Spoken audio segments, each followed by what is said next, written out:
Kalau hukum dibuat untuk melindungi rakyat, lalu kenapa rakyat kecil selalu menjadi sasaran dan menjadi korban?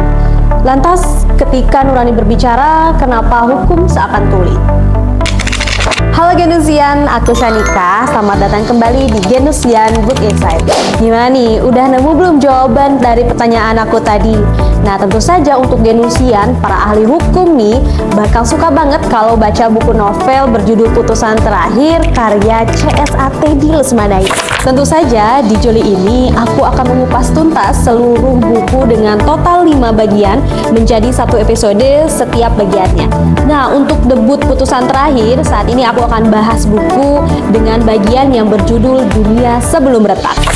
Buku ini membahas tentang Alia, seorang anak perempuan petani yang juga merupakan advokat muda, calon advokat muda yang saat itu sedang menikmati liburan semesternya di sebuah desa yaitu bernama Sukajaya.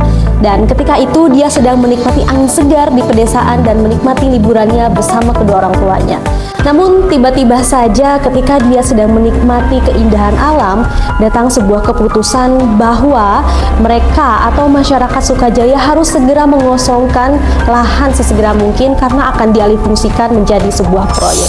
Dan tentu saja hal itu membuat seluruh masyarakat pedesaan menjadi dirundung rasa gelisah, tidak terkecuali Pak Dirman, ayah Alia. Akan tetapi setelah menyaksikan kejadian itu, tidak ada yang bisa Alia lakukan selain diam-diam menerima mimpi buruk yang sebentar lagi akan menjadi kenyataan.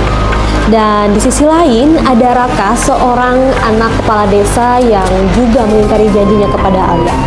Dan karena keresahan terus merundung di warga Sukajaya, tentu saja Pak Dirman mengambil langkah berani untuk mengumpulkan seluruh masyarakat di balai kampung dan mengutarakan apa yang menjadi buah pikir mereka. Tentu saja semangat yang disulut oleh Pak Dirman disambut dengan tangan terbuka oleh seluruh warga Sukajaya.